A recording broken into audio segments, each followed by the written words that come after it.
čak i više od 12 milijuna volti. Ovo što vidite jasno nije Photoshop, jer ono vrijeme još nije bilo Photoshopa, ali je dvostruka ekspozicija, koja onda ispala ovako jako efektno da Tesla sjedi ili ako njega pršten munje. Nije baš tako izgledalo, dakle prvo su bile munje, onda je postao lijepo donio stolac, cijelo, ovako ispalo efektno. Nije baš bio on toliko, da ga kažemo, umoran od života, pa da radi sa 12 milijuna volti da sjedi ovako mirno čitati. Ali ispalo jako efektno. Što je Tesla otkrio koju danas priču? Vodio je detaljne dnevnike, u tim dnevnicima se može naći ovako dosta stvarno mjerenja raznih. Otkrio je recimo stojne valove zemlje. Otkrio je vlastitu frekvenciju zemlje. Dakle, da zemlja ima nekakvu svoju vlastitu frekvenciju i nekakav osnovni princip ovako da ne ulazi u nekakve baš jako velike detalje, bi bio taj da ako vi imate nekakav odašiljač i ako u zemlju šaljete energiju ili pumpate energiju, onom frekvencijom dakle, koja je najbliža toj nekakvoj rezonantnoj energiji ili zemlje, odnosno frekvenciji zemlje, vi ćete moći biti na bilo kojoj točci zemlje, to je nekoj stvari dobiti van ako imate odgovarajući prijemnik koji će raditi na toj istoj frekvenciji. Dakle, ako imate što bolju rezonanciju, dobit ćete što bolji stupanj iskorištenja, odnosno dobit ćete što više energije van. Dakle, on je stvari želio zemlju, planet iskoristiti za taj bežični prenos energije. To je ovako stvarno bilo nešto revolucionarno što nikom prije njega uopće nije niti pokušao napraviti. Mi imamo ovako jedan mali primjer, samo nazad, sa dva uređaja koji inače zovu Amerikanci tehnike transformator, tehnike stavnice ili spljošteno stvari, znači od 3 dimenzije na 2 dimenzije, imamo antenu i ovdje je taj desni transformator, odašiljač, sa jednim zemljenim krajem, a ovdje imamo prijemnik koji ima isti identični broj zapravo žice.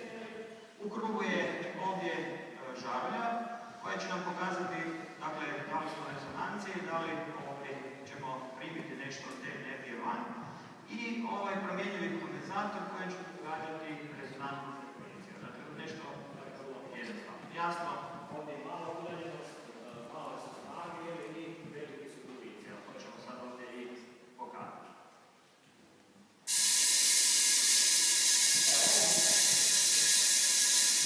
U ovom slučaju, dakle, kada smo namjestili približno nekakvu rezonantnu frekvenciju, želimo da bi svijetila, vidjeli smo u priličku slavu, jer eto, dobili smo van nekakve spavačku energiju. U ovom drugom slučaju nema rezonancije, ja sam ovdje pokvario tu rezonantnu frekvenciju, vidimo žarulja više ne daje nikakvu svjetlost. I opet kad se jasno vratimo u taj početni položaj, opet nam žarulja daje. Evo, možda će ovo neki od vas podsjetiti, oni koji možda malo čitaju o tome i nešto možda malo više znaju, na gospodina Soljačića. Čuli ste za njega, ja vjerujem svi da znate o čemu se zapravo radi. To je, evo, znanstvenik naših korijena koji je tamo otišao u Ameriku, slično kao i Tesla i na MIT-u je postigao ovako jako zanimljive, dobre rezultate sa bežičnim prenosom, ali na male udaljenosti i sa malim snagama. Dakle, približno ono stvari što je Tesla želio, dakle, velike snage i velike udaljenosti i bežičnim putem.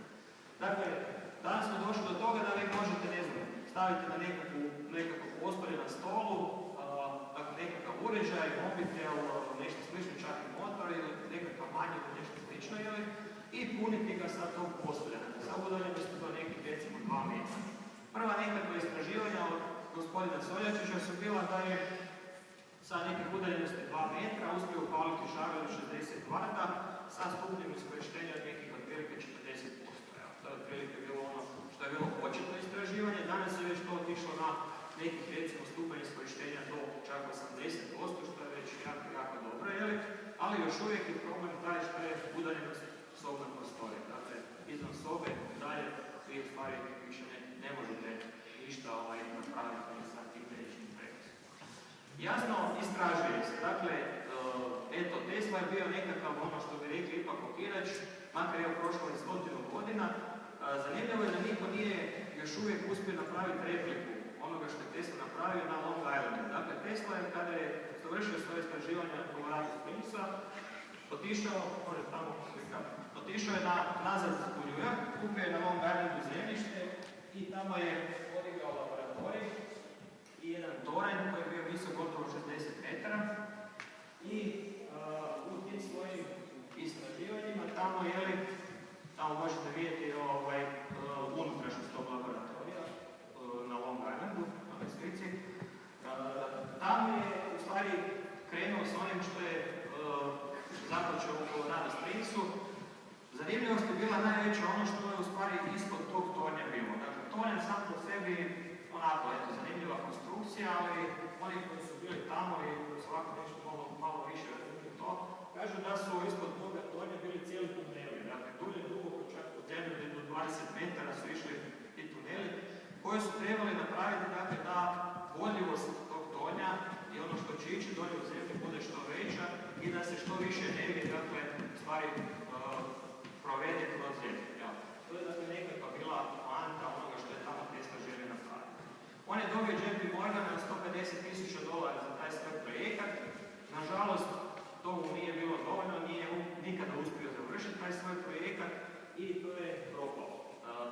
Eto, kažem, 100 godina nakon Tesla još uvijek niko nije uopće ni krenuo ni približio da bi napravio nešto slično, da bi napravio recimo nekakvu repliku i dakle ušao dublje nekako to istraživanje. Dva su razloga zbog toga. Da bi se dokazalo prvo, da li je Tesla stvarno bio u pravu ili da nije bio u pravu, ili jedno ili drugo. Dakle, ako je bio u pravu, super, dobili smo u stvari većni prijenos energije, ako nije bio u pravu, ok, čovjek je pokušao, ali nije to uspio. Eto, ne znam koji je razlog zašto se tako nešto napravi. Inače, evo, danas u svijetu, baš sam malo googlao, što bi rekao, gledao vijesti. Najdalje su otišli Japanci, našao sam jednu vijest, da su Japanci uspjeli na 500 metara prenijeti 10 kW snage. Evo, to je ono što je recimo nešto zadnje što su uspjeli, što je nekakva bila vijest. A recimo dosta daleko su o tome otišli istraživanjima Rusi.